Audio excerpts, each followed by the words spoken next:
நான் doctor TM. Rashid. பொலந்தருவை தேசிய சிறுநீரக வைத்தியசாலையில் சிறுநீரக விசேஷ வைத்தியராக வேலை செய்திருக்கிறேன். அதே மாதிரி இலங்கை சிறுநீரக வைத்திய விசேஷ கன்சல்டன்ட் சொசைட்டியில் செக்ரட்டரியாகவும் வேலை செய்திருக்கேன். இப்போ இன்றைக்கி நாங்கள் இவ்வளோ பெரிய ஒரு நேரம் ஒரு 1 ஹவராக கிட்னி சம்மந்தப்பட்ட நோய்கள் சம்மந்தப்பட்ட நிறைய விளக்கம் கிடைக்கப்பட்டது. சிங்கள மொழி உதவுகிறது. நான் ஒரு சிறிய ஒரு சுருக்கமாக தமிழ் மொழியில் எடுத்து வைக்கிறதுக்கு எதிர்பார்த்து இல்லை. எங்களை பொறுத்த வரைக்கும் எங்கள் நாட்டில் சாதாரணமாக 100% சிறுநீரக நோயாளிகள் இருக்கலாம்னு சொல்லி, அதாவது மொத்த சனத்தொகையில் 10% சிறுநீரக நோயாளிகள் இருக்கலாம்னு சொல்லி ஒரு அனுமானம் இருக்குது. இது வந்து உலகத்தில் இருக்கிற டேட்டாஸ்ட் அடிப்படையில் பெறப்பட்டது. அப்படின்னு சொன்னால் சாதாரணமாக நாங்கள் 22 கோடி 20 லட்சம் சனத்தொகையில், அதாவது 22 மில்லியன் சனத்தொகையில் எங்களுடைய அனுமானத்தின்படி சாதாரணமாக ஒரு 20 லட்சம், அதாவது 2 மில்லியன் மக்களுக்கு சிறுநீரக நோய் இருக்கலாம்னு சொல்லி ஒரு அனுமானம் எஸ்டிமேட்டட் அமௌண்ட் இருக்கு. ஆனால் துரதிர்ஷ்டவசமாக எங்களுடைய இதுவரைக்கும் 110 பேருக்கும் குறைவான நோயாளிகள் தான் பதிவு செய்யப்பட்டிருக்கிறாங்க. சுகாதார அமைச்சிலேயோ ஏனைய அரசு மற்றும் தனியார் துறைகளில் இருக்கிற நோயாளிகள எண்ணிக்கை கணக்கெடுப்பின் அடிப்படையில் 10% நோயாளிகள் தான் இதுவரை கண்டறியப்பட்டிருக்கிறாங்க. அப்படின்னு சொன்னால் என்ன அர்த்தம்னா, கிட்டத்தட்ட 90% அதிகமான சிறுநீரக நோயாளிகள் வந்து இதுவரைக்கும் அடையாளப்படுத்தப்படாமல், அதாவது அவங்களுக்கு சிறுநீரக நோய் வந்து இருக்குதுன்னு சொல்லி தெரிந்து கொள்ளாமலே தொடர்ந்து அவங்க சமூகத்தில் இருந்திருக்கிறாங்க. அது பெரிய பிரச்சனை என்னன்னு சொன்னால், சாதாரணமாக சிறுநீரக நோயை பொறுத்தவரைக்கும் நிறைய கட்டங்கள் இருக்குது. அது 1, 2, 3, 4, 5 சொல்லிட்டு நாங்கள் பிரிப்போம். அதுல நோய் அறிகுறிகள் பொதுவாகவே 4வது 5வது நிலைமைகள் அடைஞ்சதுக்கு பிறகுதான் அந்த நோய் அறிகுறிகள் வெளிக்காட்ட தொடங்கும். அப்ப 1வது 2வது 3வது அந்த மாதிரி பகுதியில் இருக்கிற சிறுநீரக நோயாளிகள் அவங்களுக்கு சிறுநீரக நோய் வந்து இருக்கிறது தெரியாமலே வாழ்ந்து கொண்டு இருப்பாங்க. அதுல அப்படியான ஒரு நோயாளிகள்ல ஒரு கட்டத்துக்கு பிறகு அவங்க சிறுநீரக நோயாளிகளா இருக்கிறது ஒரு கட்டத்துக்கு பிறகு 4வது 5வது நிலைமைகள் வந்ததுக்கு பிறகு அந்த நோய் கண்டறியப்பட்டால் அதுக்கு பிறகு நாங்கள் செய்கிற ட்ரீட்மெண்ட்டோ அல்லது மற்ற விடயங்களோ வந்து அந்த இறுதிக்கட்ட நிலைமைகள் அடைந்த ஒரு நோயாளிக்கு அந்த அவருடைய சிறுநீரகங்களை குணப்படுத்துறதுக்கு எந்த வகையிலையும் ஹெல்ப் பண்ணார், அதாவது உதவி செய்யாது. அதுக்கு பிறகு நாங்க அவர் கடைசி கட்ட நிலைமைகள் அடைஞ்சதுக்கு பிறகு அவருக்குரிய ட்ரீட்மெண்ட் பல வகைகள் இருந்தாலும் அதுகள் வந்து பொதுவாக ஆரம்ப கட்ட நோயாளிகள் அறிகுறிகளை கண்டுபிடிச்சது அல்லது ஆரம்ப கட்டத்தில் உள்ள நோயாளி ஒரு ட்ரீட் பண்றதுக்கு தேவையான பொருளாதார செலவு அந்த கடைசி கட்ட நோயாளி ஒருவரை ட்ரீட் பண்றதுக்கான செலவுகள் வந்து மிகவும் கூட. அப்ப அப்படியான ஒரு நிலைமையில நாங்க ஒரு ஆரம்ப கட்ட நோயாளியை கண்டுபிடிச்சோம்னு சொன்னால், அதாவது முதலாவதாக மிகவும் ஆரம்ப கட்டங்கள்ல யூரின்ல சிறுநீரகத்துல அவர் புரோட்டி போற ஒரு பிரச்சனை இருக்கு. அப்படியான ஒரு நோயாளியை நாங்க ஆரம்பத்திலே கண்டுபிடிச்சோம். அதுக்குரிய ட்ரீட்மெண்ட் செய்யும் போது அந்த கிட்னி பிரச்சனையை ஆல்மோஸ்ட் 100% நம்ம ரிவர்ஸ் பண்ணலாம், அதாவது ட்ரீட்மெண்ட் செய்யலாம். அந்த நோயை வந்து மேலதிகமாக கூடாம பாதுகாத்துக் கொள்ள முடியும். அதே வேளை இடைப்பட்ட நோயாளிகள், அதாவது 2வது 3வது ஸ்டேஜ்னா இருக்கிற ஒரு ஆளுடைய நோயாளியாக நாம் கண்டுபிடிச்சோம்னு சொன்னா அவங்களுக்கும் அந்த ட்ரீட்மெண்ட் செய்யறது மூலம் நாங்க பழைய நார்மல் நிலைமைக்கு கொண்டு வர முடியாதுனாலும் இறுதிக்கட்ட நிலைமைகளுக்கு போறதை தவிர்த்து கொள்ளக்கூடியதா இருக்கும். அதுக்குரிய மருந்து வகைகள் எல்லாமே இலங்கையிலே இப்போது தேவையான அளவுக்கு ஒரு குறிப்பிட்ட அளவுக்கு சுகாதார அமைச்சின் மூலம் அரசாங்கம் வழங்குது. அதே நேரம் சில மருந்து வகைகள் வெளியில இருந்தது. அதில் வந்து நாங்கள் 7 மாதங்களுக்கு சுகாதார அமைச்சின் ஊடாக கொண்டு வரதுக்கான முயற்சிகள் சுகாதார அமைச்சிலையும் இதனுடைய விசேட வைத்தியர்களுடைய அமைப்பு வகையிலையும் நாங்களும் அதுக்குரிய பெரிய முயற்சிகள் எடுத்துக்கொண்டிருக்கிறோம். அதே நேரம் இந்த இறுதிக்கட்ட நோயாளி ஒருவராக அவர்களை இனம் காணப்பட்டார் நடக்கிற பெரிய பிரச்சனை சொன்னா அவர் நான் சொன்ன மாதிரி அவர் அடுத்தது நாங்கள் ரீனல் ரிப்ளேஸ்மெண்ட் தெரபின்னு சொல்லுவோம். அதாவது சிறுநீரக மாற்று சிகிச்சை வழிகள் சொல்லி சொல்றது. அதில் 3 வகையான ஆப்ஷன்ஸ் இருக்கு, 3 வகையான வழிகள் இருக்குது. அதில் ஒன்று தான் ஹீமோடாலிசிஸ், அதாவது இரத்த சுத்திகரிப்பு பரிசோதனை ட்ரீட்மெண்ட் செய்யறது. அது இல்லாமல் இரண்டாவது வகை பெரிட்டோனியல் டயாலிசிஸ் சொல்லுவோம், அதாவது வயிற்றில் ஒரு வகையான ஸ்பெஷல் நீர் வகை அனுப்பி உடலில் இருக்கிற கழிவுகள் அகற்றும் முறை. மூன்றாவது முறைனா கிட்னி டிரான்ஸ்பிளான்ட், அதாவது சிறுநீரக மாற்று சிகிச்சை செய்யறது.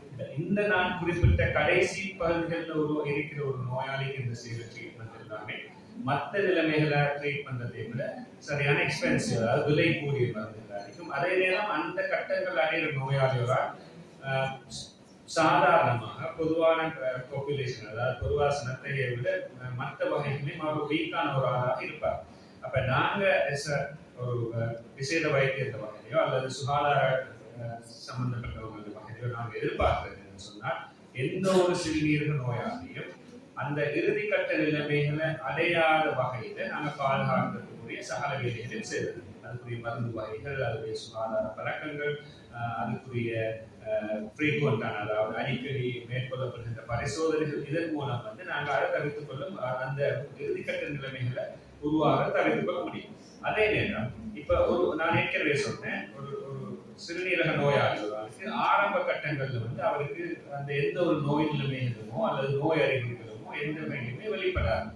அப்படியான ஒரு ஆள் எப்படி எனக்கு ஒரு சிறுநீரக நோய் இருக்கிறது கண்டுகொள்ளும்? அப்படியான ஒரு கேள்வி வருவதற்கு நேரம் நாங்க சொல்றது என்னன்னு சொன்னா, பொதுவாக இலங்கையில கிட்டத்தட்ட 40 லட்சம் நீரிழிவு, அதாவது டயபெட்டிஸ் மெலைட்டஸ் இருக்கிற பேஷண்ட்ஸ் இருக்கிறாங்க.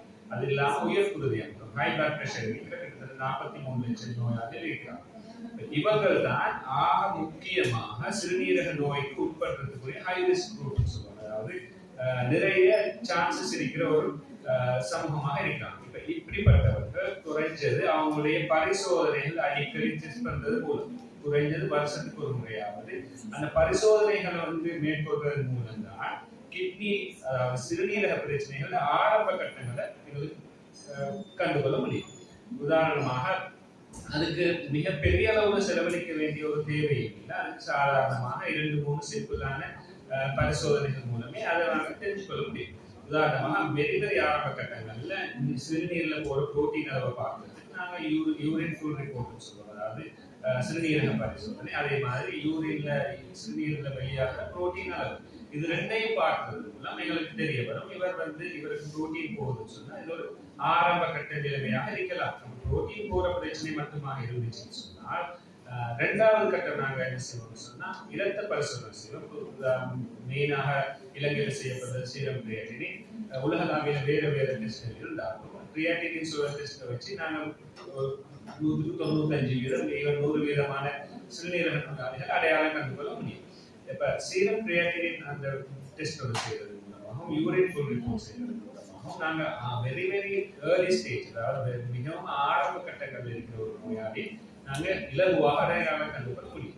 அப்படியான ஒரு இலகுவான அடையாளம் காணப்பட்ட நோயாளி சரியான ட்ரீட்மெண்ட் செய்யறது மூலம் அவர் அடுத்தடுத்த கட்டங்களுக்கு போகாம கடைசி கட்டத்தை அடையாம நாம் அவர்களுடைய சிறுநீரகங்களை பாதுகாத்துக் கொள்ள முடியும். அதே நேரம் இன்னொரு டெஸ்ட் இருக்குது, ஸ்கேன் டெஸ்டிங் செய்வது.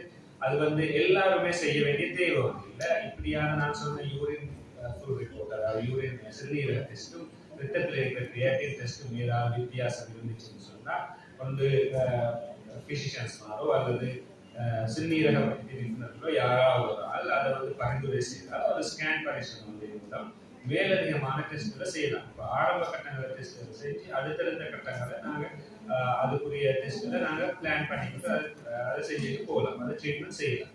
இப்போ இப்படியான ஒரு சிச்சுவேஷன், அதாவது ஆரம்ப கட்ட நோய்களை கண்டுபிடிக்கிறதுக்குரிய சிச்சுவேஷன் டெஸ்ட்கள் மட்டும் மூலம்தான் உருவாக்க முடியும்னு சொன்னா அதை நாங்கள் சிறுநீரக வைத்திய நிபுணர் வகையிலையும் சுகாதார அமைச்சர் வகையிலையும் இந்த தகவலை நாங்கள் வெளிக்கொண்டு போகணும். வெளிக்கொண்டு போறதுக்காக வேண்டி நிறைய ப்ரோக்ராம்ஸ் இதுவரைக்கும் முந்தைய காலங்களில் இது நடந்திருக்குது. இதுக்கு பிறகு இன் ஃபியூச்சர் இந்த வருடம் அடுத்தடுத்த வருடங்களையும் அதுக்குரிய எக்ஸ்டென்சிவ் ப்ரோக்ராம் நிறைய ப்ரோக்ராம் செய்யறதுக்கான நிறைய திட்டமிடல்கள் இதுவரைக்கும் நடந்திருக்கு.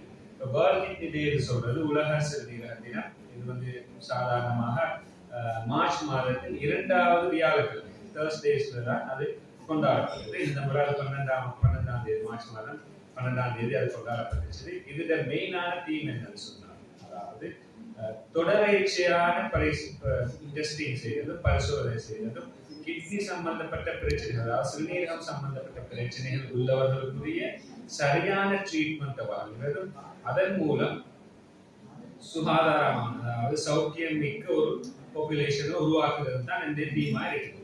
இந்த தீம் அடிப்படையில தான் நாங்களும் இந்த 4 கூறாகும் இது சம்பந்தப்பட்ட நிறைய ப்ரோக்ராம்ஸ், நிறைய நிகழ்ச்சிகளை இதுவரைக்கும் செஞ்சிருக்கிறோம். அதுல முக்கியமாக நான் சொல்ல போறேன்னு சொன்னா சிறுநீரக வைத்திய நிபுணர், அதாவது கன்சல்டன்ஸ் இருக்கிற எல்லா ஹாஸ்பிட்டல்ஸ்லையும் வைத்தியசாலைகளை நாடளாவிய ரீதியில எங்களுடைய டாக்டர்ஸ்மார், அடுத்தது உத்தியோகத்தர்கள், மற்ற எல்லாருக்கும் இது சம்பந்தப்பட்ட விழிப்புணர்வு ப்ரோக்ராம்ஸ் இதுவரைக்கும் நாங்கள் நிறைய செஞ்சு இருக்கிறோம்.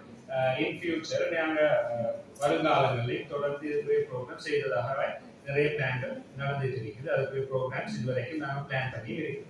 அதை தாண்டி இது நான் சொல்றது பெரிய ஹாஸ்பிட்டல், டீச்சிங் ஹாஸ்பிட்டல், அதாவது டிஸ்ட்ரிக்ட் ஜெனரல் ஹாஸ்பிட்டல் லெவலில் உள்ள விஷயம். அது இல்லாம மற்ற சிறிய ஹாஸ்பிட்டல், அதாவது ரீஜனல் RDHS அவங்களோட அதிகாரத்திற்கு இருக்கிற மாவட்ட சிறிய வைத்தியசாலைகள், அதுகள் சம்பந்தப்பட்ட ஹெல்த் கேர் ஒர்க்கர்ஸ் அவங்களை இன்ஃபார்ம் பண்றதுக்கான, அவங்களுக்கும் அதுக்குரிய தகவல்களை வழங்குறதுக்காக வேண்டி நிறைய ப்ரோக்ராம்ஸ் பிளான் பண்ணியிருக்கிறோம்.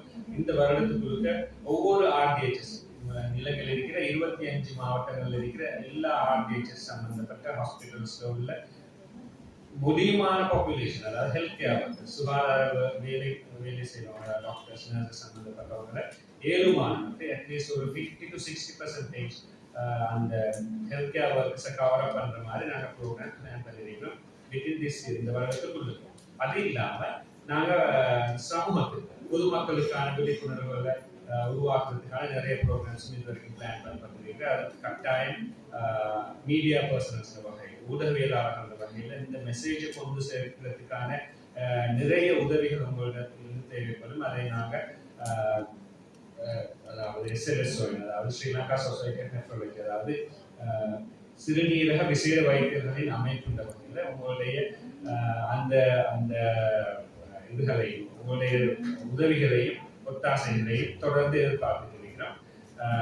அத்துடன் இந்த ப்ரோக்ராம்ஸ் இனிமேலும் நிறைய ப்ரோக்ராம்ஸ் இருக்குது. உங்களால் என்னமான உதவிகளை தருவீங்கன்னு எதிர்பார்க்கிறோம். இந்த மீடியா கான்ஃபரன்ஸை ஏற்பாடு செஞ்சு தந்த சுகாதார அமைச்சு டிரெக்டர்ஸ்க்கும், அடுத்தது எங்களுக்கு அழைப்பு விடுத்த அனைவருக்கும் நன்றி கூறி நன்றி.